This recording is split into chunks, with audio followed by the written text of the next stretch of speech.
Hello, mambo vipi? Leo Mheshimiwa Rais wa Kenya Ruto ametuthibitishia kwamba Kenya ni nchi inayofaa kuigwa katika miradi yake ya kiserikali. Kama tunavyojua kwamba 2027 katika michuano ya AFCON nchi tatu ndio zimepokea kijiti za kuwakilisha hayo mashindano ya AFCON, ikiwepo Kenya, Tanzania na Uganda.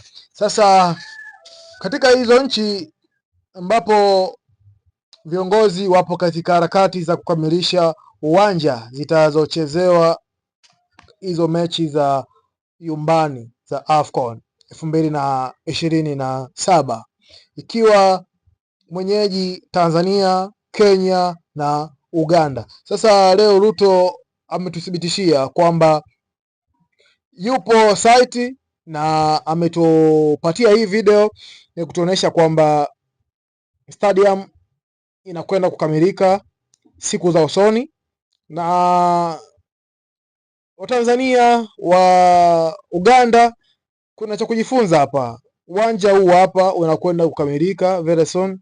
Sasa nataka niwaombe ndugu zangu, vilabu hivi viwili vya Simba na Yanga, hivi mnakwama wapi? Mnakwama wapi? Simba na Yanga mnakwama wapi? Nataka nianze na Yanga. Yaani Yanga miaka yote wako wanapewa ahadi. Rais wa Yanga alitoa ahadi wakati ameingia tu 2022 2021, alipoingia tu alitoa ahadi kwamba hapo miaka minne za kukamilisha kupatikana uwanja wa kisasa utaoingia watu zaidi ya 40,000 pale Jangwani, lakini mpaka leo hii hakuna dalili zozote zile za kuweza kupata uwanja hata wa mazoezi.